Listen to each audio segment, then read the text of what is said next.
Hi, and thank you guys so much for tuning in. I'm so sorry for the delay, technical difficulties. I keep trying to try new things, especially with Meetup. It's not my favorite source of social media, but I like it because I do get the people that are interested in helping. So tonight we're just going to talk about reverse engineering and what it really means to reach your goals. So like right now we're headed towards the end of February, and a lot of us are realizing maybe the goals that we set were not realistic, or we're not really certain how we're going to achieve them. Maybe we've already started to backslide and we're not sure what we need to do to get back on track just a few weeks after setting those goals. So that's what we're going to talk about today.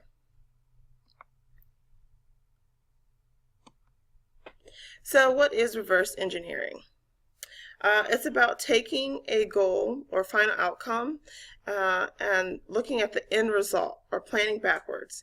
And I love that I've got that little error there, but planning backwards. So you want to take the end in mind, and that's what you want to walk away from.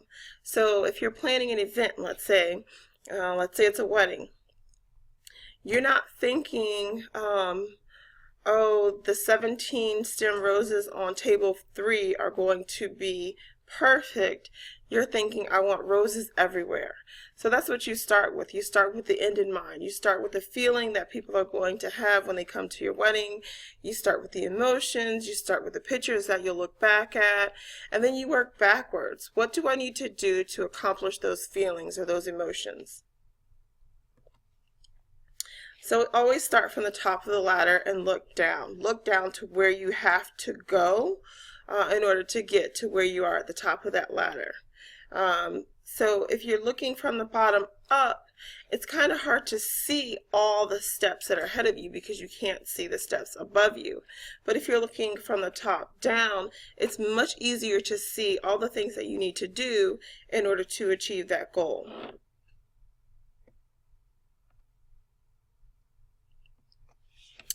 So this is how it works. You start with your main goal, which could be a profit of, let's say, $75,000 this year. And you start breaking it down with the 3 priorities to hit that goal.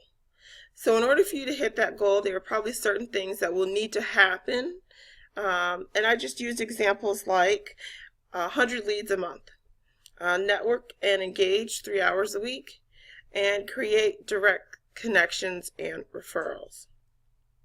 And after you have set those priorities, these are the priorities that you're going to use to achieve your goal. Then you have to come up with 5 strategies for each of those priorities. So for your 100 leads a month, it might be to find a system to track your leads is a strategy. Building an ideal or dream client is a strategy, and reaching your 100 leads a month. If you know who you're going after, it'll be easier for you to zero in on them. Ask every old and current customer for 2 referrals. Simple things like referral discounts are really huge, because if I know that I thoroughly enjoyed the service that I had and you're going to give me a discount, if I tell people, which I'm probably already going to do anyway, I'm going to work that much harder to get my discount so I can get more of whatever your product is. So you have your main goal. You set your 3 priorities for that goal, and then you come up with 5 strategies for each of those priorities. And then you start to break them down. So one of the strategies we said was to find a system to track your leads. Okay, this is where people kind of fail when it comes to a checklist or to-do list, because they will put a strategy on the checklist. So you'll put on the checklist, find a system to track leads, when that's really a strategy, and it's broken down into many other tasks. So there's a bunch of things that you need to do in order to achieve that strategy. This is why to-do lists never get finished. People put the wrong things on there. So 3 task to complete your strategy might be Google various tracking systems for 7 days, because you want to be specific and timely. You want to make sure you're not spending 4 weeks on something that should take 7 days. Also, having that deadline will kind of create some urgency. Oh, I know I really needed to get this done by the 7th because on the 14th, these are the things that I need to have done. So sample 5 tracking systems. If you were to just put a task of sample 5 tracking systems, how long are you going to sample them? Are you going to sample them for 2 weeks? Most systems give you a 30-day, 14-day window. Do you want to go that long in trying to do it, or is it something you want to go ahead and accomplish? This also gives you a time frame not to feel rushed. So then you want to decide on one tracking system, upload it, populate it, and use it for 30 days. Within that 30 days, you can work through all the kinks and hiccups along the way, make adjustments, or really determine if that product is for you or not. You want to figure out how much time you're going to need to spend. You're going to spend 2 hours every week. Now, most importantly, you want to schedule that time into your week. If you create a to-do list, I always say put your to-do list to a schedule.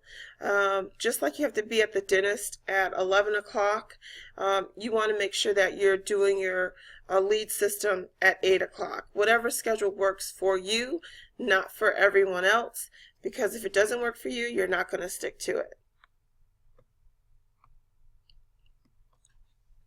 So now that you have tasks, to complete your goals, start to populate your own work calendar or work schedule. Whether you work full-time or you are at-home business full-time or part-time, I find that the #1 way for people to take you seriously is if you set and demand a schedule. So if I say every morning between 5 and 8 a.m., no matter what, I'm going to be working my business. And I make that demand on myself, and I make it for my friends and my family. So if they email me or call me or whatever and I don't reply, the second that I'm closed for business, I'll say, oh, I'm sorry, I don't reply during this and this time because I'm working my business. Because I want them to know it's just like a job. So if I'm a nurse and I'm on a clinical floor, I'm not going to go and chit-chat or socialize with my friend in the middle of a shift if I'm taking care of patients, because it's serious. And so the more serious you treat your job or your business, the more serious everybody will take you. So again, you just want to start breaking down your task into a schedule. You don't have to be hyper specific, and you do want to make sure that it's something that is really doable for you. So if you say, okay, it's going to happen at 8 o'clock and then 9 o'clock comes and you still aren't there, and 10 o'clock comes and you're still not there, it's not a doable task or a schedule for you. And that's really it. So you take your main goal, you set 3 priorities, you create 5 strategies for each of your priorities, you assign jobs, and then you assign tasks. And those tasks are the things that you will schedule in or put on your to-do list. Don't make the mistake of adding strategies to your to-do list. If you can break down something into multiple steps, it's not a task, it's a strategy or a priority or a job. Another way to look at that is if you were to pay someone to come and do something for you, would you pay them per task? Like, I will pay you for every file that you put in the drawer? Or would you pay them per job? I will pay you to organize all of these loose papers into this filing cabinet. Most likely you're going to pay them per job. And when it comes to strategies and priorities, that's a CEO decision-making step. You're going to make these decisions and your priorities and strategies like you would if you were the CEO. And then you're going to assign these jobs to your ground floor workers. And these jobs contain tasks. They're everyday tasks. So you kind of have to break it down like that for yourself. Even though you're not, may not have a large staff, it's just a good way to kind of position yourself mentally to start thinking about your goals, your priorities, your strategies, your jobs, and your tasks. So this is how I achieve probably 90% of my goals. If at any point I don't achieve my goals, I can always look back, and it's usually the problem of scheduling properly, or I've assigned a strategy to what should be a task. So I hope this helps. If you have any questions, you can always reach me at winosworkshops.com and or email me winosworkshops@gmail.com.